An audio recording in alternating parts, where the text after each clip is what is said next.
నేటికి ఆర్టీసీ బస్సుల్లో దివ్యాంగులు ఉచిత ప్రయాణ పథకం అమలు కోసం డిపో మేనేజర్లు అన్ని రకాల జాగ్రత్తలు తీసుకుంటున్నారు.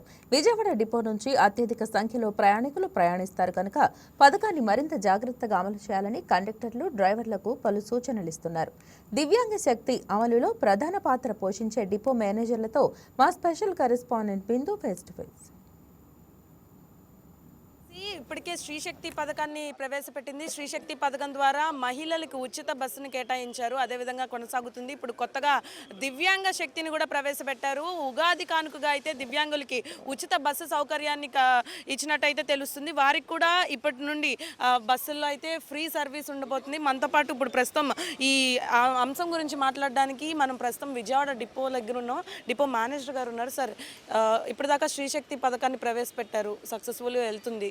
ఇప్పుడు దివ్యాంగులకు కూడా రాయితీ ఇస్తూ దివ్యాంగులకు కూడా ఉచిత సర్వీస్ని పెడుతున్నారు. గుడ్ మార్నింగ్ అండి. ఈరోజు కూటమి ప్రభుత్వం మన దివ్యాంగ శక్తి అనేది ఒక మంచి పథకాన్ని ప్రారంభించబోతోంది. 11:30కి మన ఆనరబుల్ సీఎం గారి చేతి మీదుగా మంగళగిరిలో బస్ స్టేషన్ నందు ఓపెన్ చేస్తున్నారు.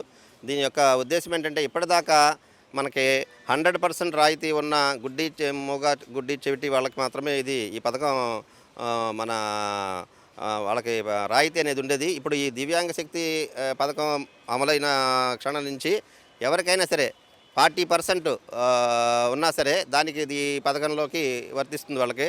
అంటే ఇంతకితం ఆర్థోలో 40% ఉన్న వాళ్ళకి వచ్చేది, 100% మోగ చెవిటి గుడ్డి ఉన్న వాళ్ళకి వచ్చేది. కానీ ఇప్పటి నుంచి ఈ రోజు నుంచి 40% ఎబో ఉన్నా సరే ఈ పథకాన్ని వర్తింపజేస్తున్నారు. ఇది చాలా మంచి నిర్ణయం ఇది గవర్నమెంట్ది.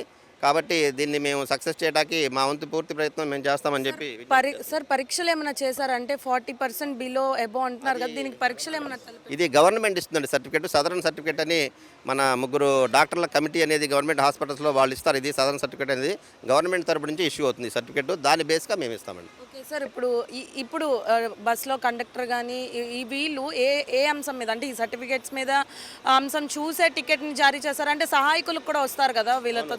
వీళ్ళ సహాయాలకు కూడా అంటే ఎస్కార్ట్కి కూడా 50% రాయితీ ఉంది. ఈ ప్రజెంట్ ఏంటంటే ఆర్టీసీ పాసులు ఇస్తుంది వీటి బేస్గా, సదరన్ సర్టిఫికేట్ బేస్గా. ఆల్రెడీ కొన్ని ఆర్టీసీ ఇచ్చిన ఈ పీడబ్ల్యూడీ పాసులు అవి చెల్లుతాయి. ఇంకా కూడా కొంతమంది తీసుకోవాల్సిన వాళ్ళు ఉంటే ఈ సదరన్ సర్టిఫికేట్ చూపించి బస్ పాస్ కౌంటర్లను తీసుకోవచ్చు. దీనికి మొబైల్లో కూడా డిజిటల్ యాప్ ఒకటి డెవలప్ చేశారు ఆర్టీసీ తరఫున. ఆ యాప్లో కూడా వీళ్ళ సదరన్ సర్టిఫికేట్ నెంబరు కొన్ని వివరాలు నమోదు చేసుకున్నట్టయితే ఆ డిజిటల్ పాస్ అనేది వస్తుంది.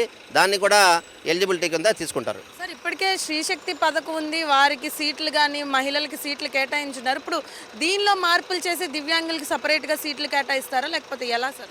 ఆల్రెడీ ప్రతి బస్సులోనూ కూడా ఏదైతే ఎలిజిబిలిటీ ఉందో వీళ్ళకి శ్రీశక్తి అమలులో 5 బస్సుల్లో 5 రకాల బస్సుల్లో వీళ్ళకి ఆల్రెడీ ఈ దివ్యాంగులు అని చెప్పి ఒక దివ్యాంగుల కొరకు అని చెప్పి సెపరేట్గా ఎన్మార్క్ చేసిన సీట్లు ఉంటాయండి. తప్పనిసరిగా వాటిని వాళ్ళు వాడుకొని సదుపాయం పొందొచ్చు. సో ముఖ్యంగా చూసారు కదా, ప్రతి బస్సులో ఇప్పటికైతే మహిళలు శ్రీశక్తి పథకం కింద ఏవైతే 5 బస్సులను కేటాయించారో దానికి సంబంధించి కూడా వాటిలో కూడా దివ్యాంగులకి సపరేట్ సీట్స్ ఉన్నాయి. ఇప్పటిదాకా అయితే ఇప్పటి నుండి అయితే ఈ పథకం నుండి ఉగాదికి రిలీజ్ చేసిన ఈ పథకం నుండి దివ్యాంగులకు కూడా పూర్తిగా ఉచిత బస్సు సౌకర్యాన్ని ఏర్పాటు చేశారు. దానికి తగ్గ సర్టిఫికేట్లు అవన్నీ గవర్నమెంట్ ఇష్యూ చేసిన సర్టిఫికేట్లు కండక్టర్కి చూపిస్తే అప్పుడు మాత్రమే టికెట్ చెల్లిద్దని కూడా చెప్పడం జరిగింది. పూర్తిగా డిజేబిలిటీకి సంబంధించి కూడా కొన్ని రూల్స్ పెట్టారు. ఆ డిజేబిలిటీ ఉంటే మాత్రమే ఈ ఫ్రీ అంటే ఉచిత బస్సు సౌకర్యాన్ని వినియోగించుకోవచ్చు అని కూడా చెప్తున్నారు. అయితే ఈ ఏపీఎస్ఆర్టీసీ తెచ్చిన ఈ కొత్త పథకం ఎంతవరకు వెళ్తుంది, ఎంత దూరం అయితే వీళ్ళకి ఎంతవరకు నిజంగా అర్హత ఉన్నవాళ్ళు, నిజంగా ఉపయోగం ఉన్నవాళ్ళు దీన్ని యూజ్ చేసుకుంటారా లేదా అన్నది రానున్న రోజుల్లో చూడాల్సిన పని ఉంది. ఇది ఇక్కడ పరిస్థితి.